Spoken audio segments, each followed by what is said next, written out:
Hello, everybody. It's Tough Love Tuesday. Your coach, Tracy Cromwell here, personal trainer. And I'm going to give you some tough love regarding getting your tushes off the couch, quit sitting all the time, and get moving. I'm kind of excited. I got a new shirt, Health Coach, from IIN, where I first certified many years ago. And anyway, tonight, my goal is to give you some really valuable information on how you and why, number one, why you need to get moving, all the benefits of getting moving, what happens when you don't move, and then also give you some tools to help you implement that for you if getting moving is a challenge, and things like that. So, we're still living amidst a virus, coronavirus, and so a lot of people that I've talked with have had, we're finding it challenging to stay moving, and with the, we've been, isolated. We've lost access to some of our gyms and some equipment, and just our whole schedules have been thrown off. And so I know for me too. I'm totally with you, because this last year has really forced me to create some new habits. And at first I didn't want to do it because I liked my old way of doing things, but also it helped me to become more, my brain became more where it would seek out how to make things work versus seeking out how things weren't working, if that makes sense. So anyway, I'm really happy to be here tonight, recording live.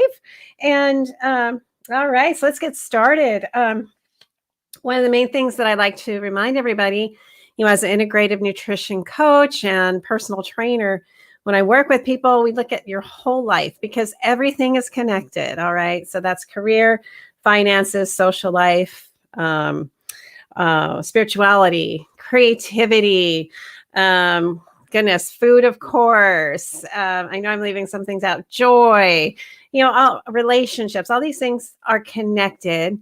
And so if one of those things is skewed, which definitely we've all experienced here these last over a year, things can just get wonky. And so my hope tonight is, again, we're going to focus on the fitness, and then also have some concepts of, how things are interconnected. One thing that I have found, because I constantly talk about that not one diet is right for everybody. Well, not one exercise regimen is right for everybody. And so one thing that I've had to do for myself, due to some injuries, having to make compensations for those, was I've had to find what works for me and something that I love to do and I enjoy. And that's where exploring on your part, if you have a hard time finding a way to get moving, is saying, oh my gosh, I don't have to do what everyone else is doing. I can find what I love to do, what I like to do, and do that. So the most important thing is, what I like to talk about is that body movement is important. And again, it doesn't have to be something that someone says you have to do. You have to do it, it's just like a fad diet. You have to do this type of workout. Let's just get moving, right? And the other thing I like to talk about, again, is not one diet is right for everybody. The best diet for everybody is, we can look at that, and that's whole foods, real whole foods, minimally processed foods. And then you're working through that to figure out, what works best for you. So the other big aspect that I've had to come to terms with, because when I did exercise in the past, it was out of a punishment. It was a this for that kind of thing. If I exercised, I only did it because I wanted maybe to look a specific way, or I wanted to lose weight, but there are so many other reasons other than how we look on the outside as to why we need to move. Okay. And so, but also I really wanted to talk about, if you can look at fitness and exercise as not a punishment for something maybe you've done wrong, or a punishment for something you ate, but actually be a celebration of, what your body can do, that concept helps to bring about movement. And that was a really hard one for me to get to because I always was. I'd exercise for punishment. I exercised because I wasn't good enough, or I exercised because my body wasn't good enough, all these other things. And once my mind cued in, it was like, oh my gosh, exercise is really so much more than that. And the benefits of it are so worth it that I almost forgot about I pretty much forgot about the other stuff. Now it's just fun to see what my body is capable of doing. So that's one really important aspect that I'd really love to reiterate today, is that, if you can make fitness and body movement be a reward and a celebration of what your body can do, it really changes that motivation factor. So, let's see here. Yeah. So the benefits, I've got a huge list of benefits for why you want to move. And so are you ready? Major benefits, health benefits of fitness: increased bone density, improved cardio respiratory efficiency, increased metabolic efficiency, so metabolism, enhanced beneficial hormones and cholesterol adaptations, decreased body fat, increased lean body mass. That means you're getting more muscle, by strengthening your body. This is great. Increased, I don't want to use all these techie words. Anyway, increased tendon, ligament, and muscle strength. That's such an important aspect of fitness that secures your joints. You'll be less prone to injury if you have strong tendons, ligaments, and muscles. So a great example for me was I had a snowmobiling accident in 2005 where I messed up my left knee. Well, that's one period of time when I was heading into prediabetes. I was overweight. I had been neglecting my body, and my recovery was terrible. About 5 years ago, I tore my MCL wake surfing. It's the last time I've gone, but I was in really good shape at the time. And that time I recovered so much better. So another benefit of being, physically active and strengthening your body is that when you do have things happen to you, your recovery can be a lot better.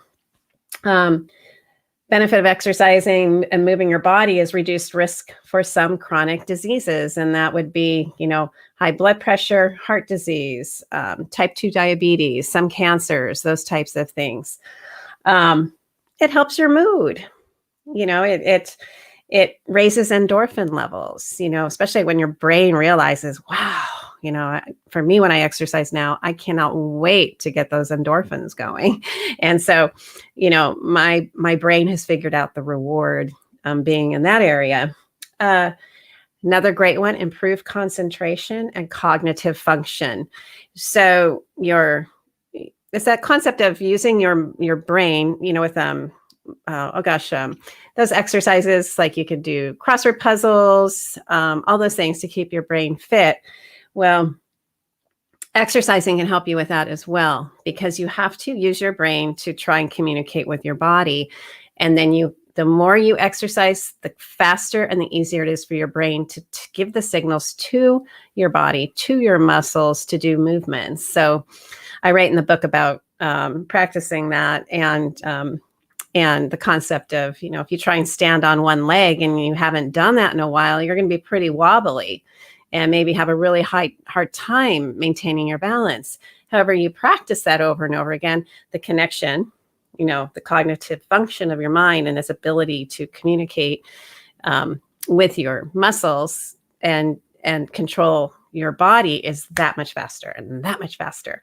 So another benefit is increased energy.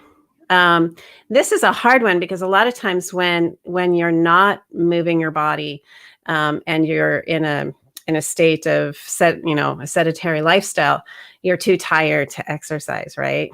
And it getting through that is so important to say, we just got to do it, because the more you exercise, again, you become stronger, you have more energy, all of those things. The reward is so much greater. So if you're really suffering from being tired, are you moving? Are you doing constant, consistent things throughout the week to get your body moving and get it stronger? Reduce joint pain. This was a big one for me. Again, through these injuries, I know if I had stayed sedentary after them, I'd have horrible joint pain in both my knees. I still struggle a bit with the left one, but the right one, it's like nothing happened. So, but if I had, not decided to keep moving and start over, I'd have a lot of joint pain. Our joints are supposed to move. Even if you don't have an injury, they are meant to move. So, improve sleep habits. If you're exercising and you're exerting yourself and you're tiring yourself out, it's great. That's like some of the best sleep ever. And I know when I do a really hard workout or we go hiking and I'm really tired, gosh, just the reward of coming home and putting my feet up is just so much better than if I just came home and put my feet up.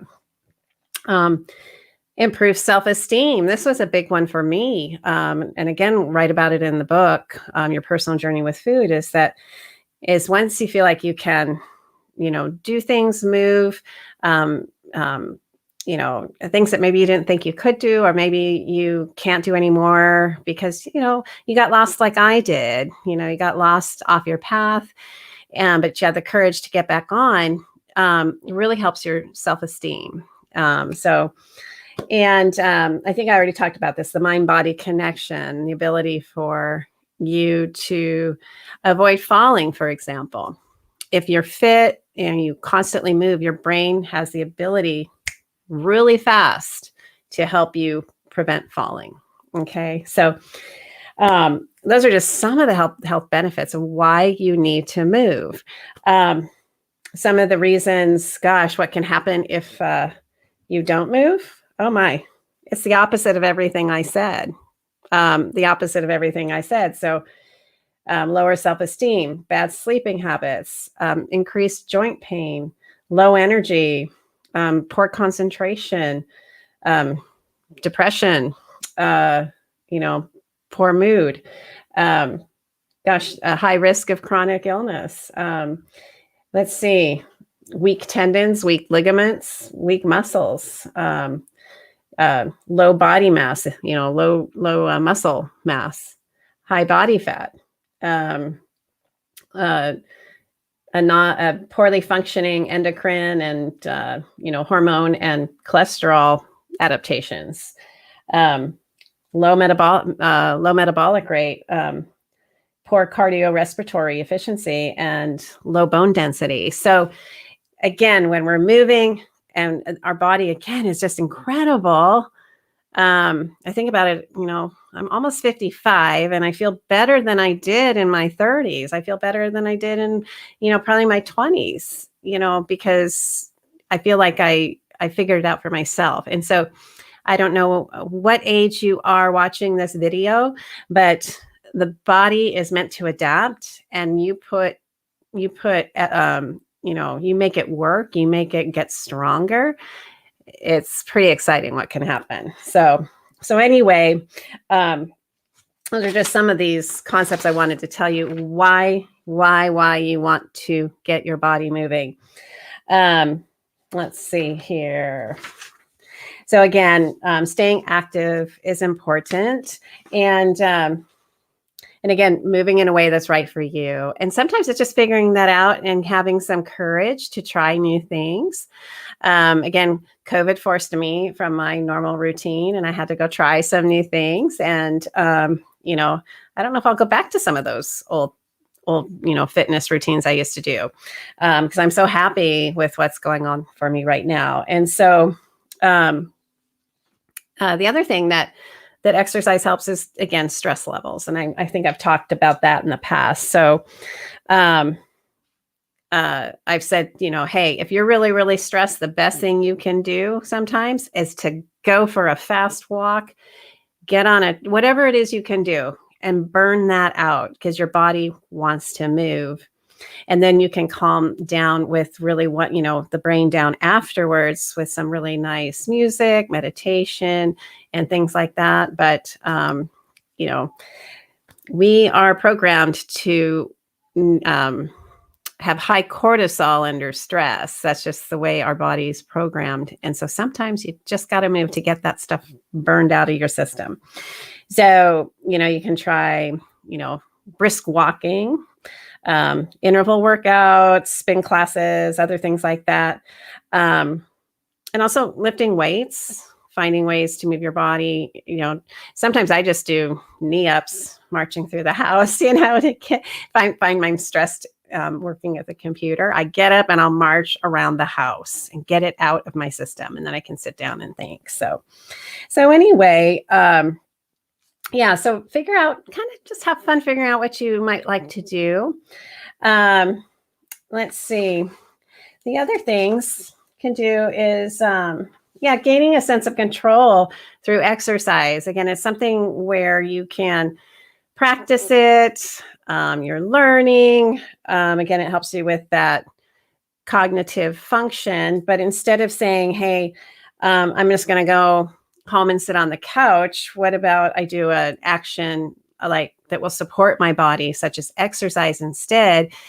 And then you have a feeling of achievement. You're learning a new skill and things like that. So, and it's also something that when you're in that mode, you're present. And if you can focus on one thing, which is great for the brain to teach it to stay present in one area, that's really good. But also, anything you're doing is going to benefit the you in your future.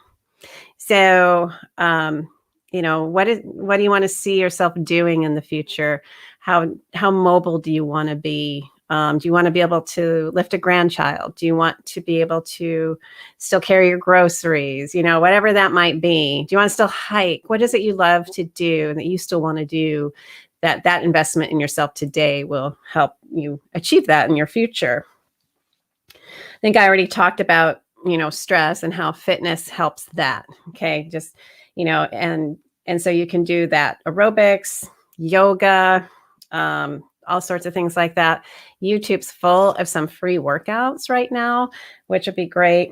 So again, it's really good for that. The other incredible thing, which I didn't put on that list, but was again, precisely associated with immune health. So just like when we eat a diet that supports our body, exercise can, support our body as well.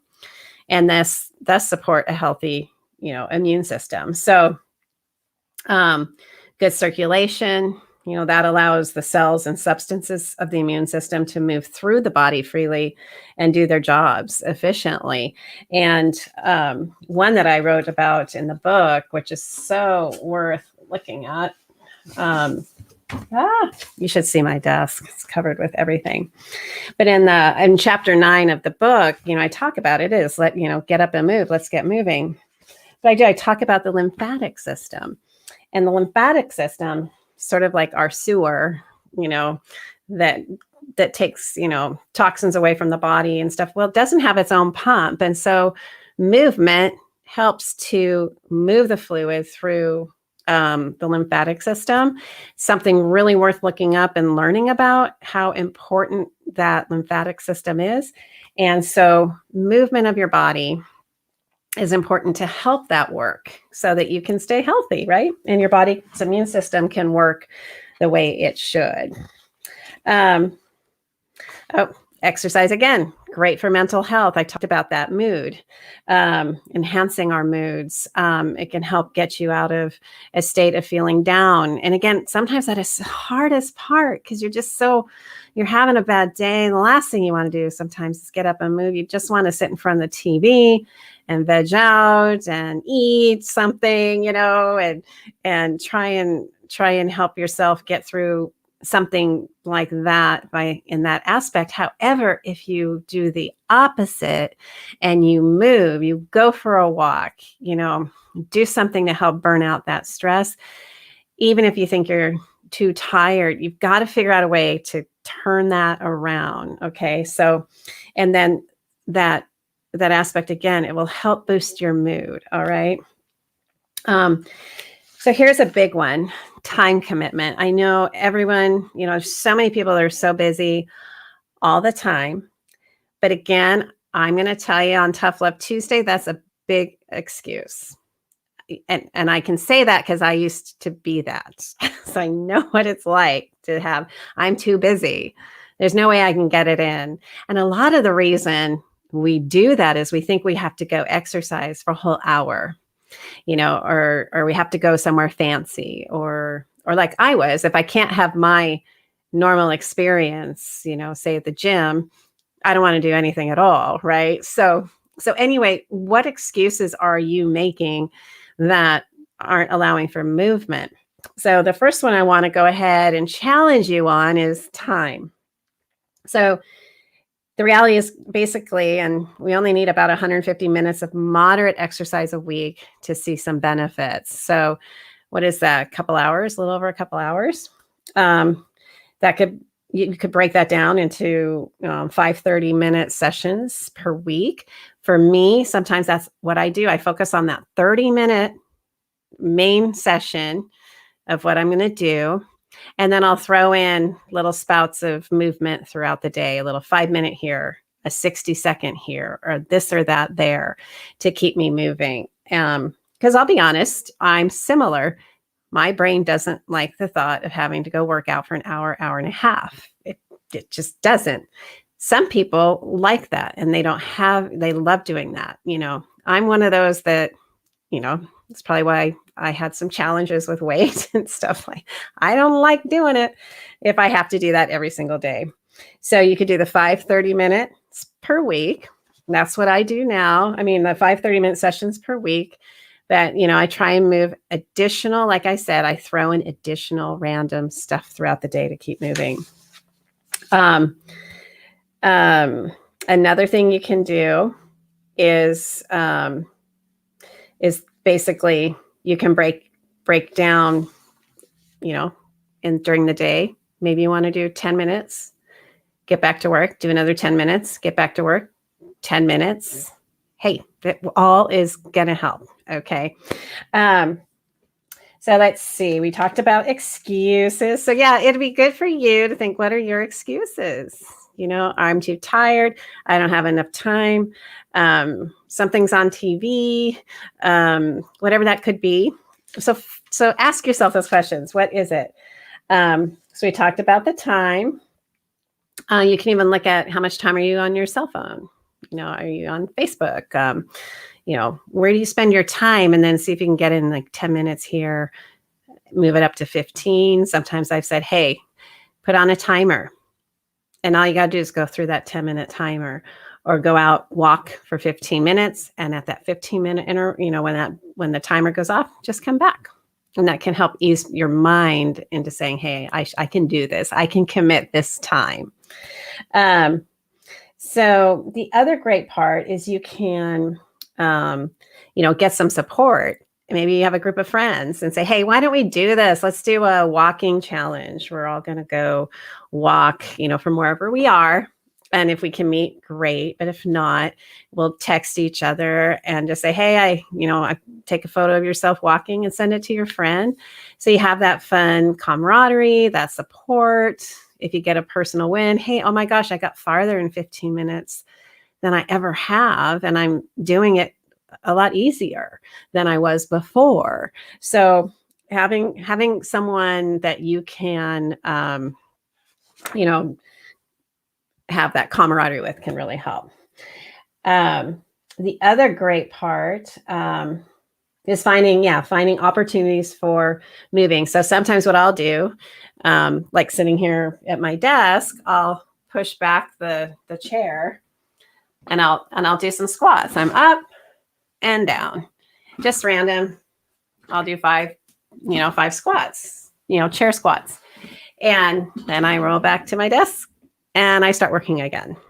Okay. So little things like that. You can do that watching TV. I'm still not good when I'm watching a really good movie, trying to break in, or even on a commercial. sometimes I'll forget to jump, to get up and walk around and stuff, but see if you can challenge yourself, because all of that adds up, all of it.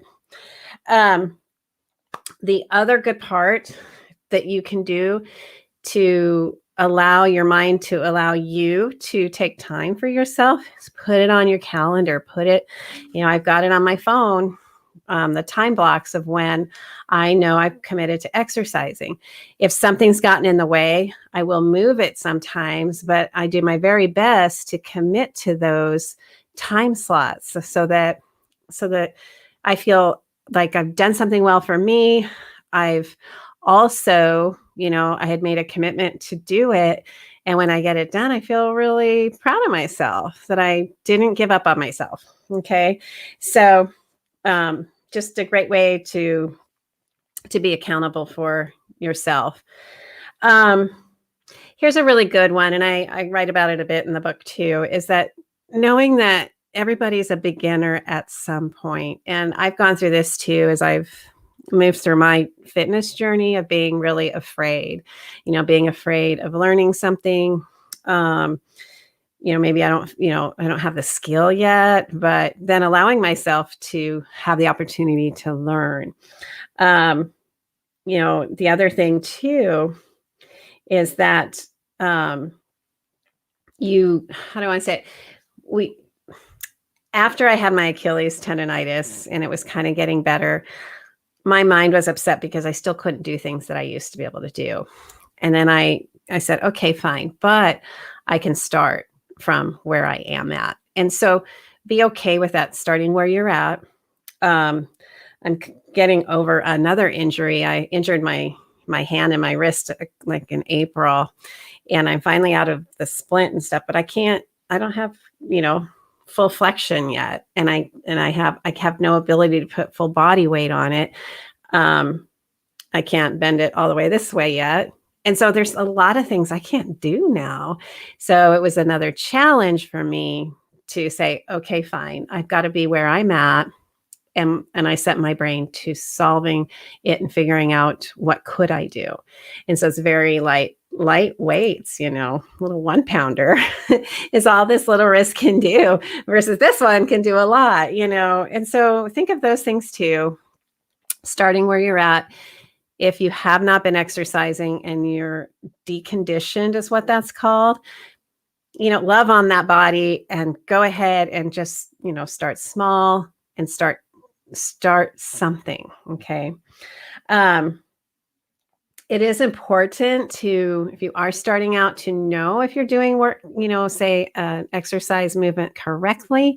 So that's where you'll want to do a bit of investigating, or you'll want to call me, get a hold of me, and I can help you with that. So, use a mirror to watch yourself, to make sure you're aligned and things like that.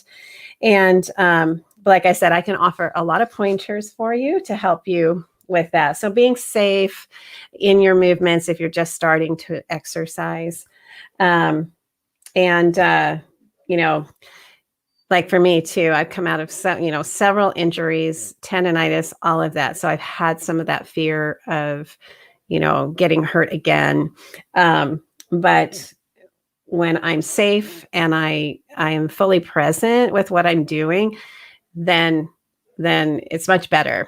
So definitely, find things that are supportive to your body for your age, which the age of your body.